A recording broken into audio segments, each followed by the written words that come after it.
மக்கள் பிரச்சனை இதெல்லாம் நம்ம தீர்க்க வேண்டியது இருக்கு. ஆனா அதை விட்டுட்டு இந்த மாதிரி எல்லாம் நம்ம பேசிக்கிட்டு இருந்ததுன்னா காங்கிரஸ் வந்து அழிவு பாதையை நோக்கி செல்கிறது. ரொம்ப சரியா வார்த்தையும் அவங்க சொன்னாங்க. ரொம்ப சரியா சொன்னாங்க. ஏன்னா அவங்க கரூர் லோக்கல் ப்ராப்ளத்தை வச்சு சொல்றாங்க, நான் டெல்டா இன்சைடு ப்ராப்ளத்தை வச்சு நான் சொல்றேன். இப்போ ஊருக்கு போகும்போதாங்க தெரியுது. நான் புதுக்கோட்டையில் ஆரம்பிச்சு அப்படியே போனேங்க. எல்லா இடத்துலையும் சேம் ப்ராப்ளம் தான். எல்லா இடத்துலையும் இந்த ப்ராப்ளம் வருதுங்க. அப்போ இதை சரி பண்ணணும். சரி பண்ணிடுவாங்க.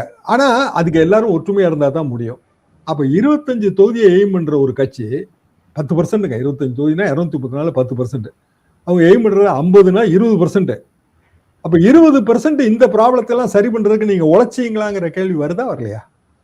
சரி, அப்போ திமுக காங்கிரஸை உடைக்க சதி நடக்குது அப்படிங்கிற குரல்கள்லாம் வருதே சார், இதெல்லாம் யாரு செய்யறா? சதி வெளியில இருந்து பண்ணா தரங்க. காங்கிரஸே பண்ணும்போது அது எப்படி சதின்னு சொல்லுவீங்க? பிஜேபி பண்ணா சதின்னு சொல்லலாம். இது எப்படி சதி லிஸ்ட்ல இது எப்படி சேரும்? நெக்லிஜென்ஸ் தான். விஜயோட இது மாதிரி தான், கரூர் மாதிரி தான். கிரிமினல் கான்ஸ்பிரசியா, கிரிமினல் நெக்லிஜென்ஸா? நெக்லிஜென்ஸ். அதாவது இதெல்லாம் கவனிக்கிறதே இல்லை, அவ்வளவுதான்.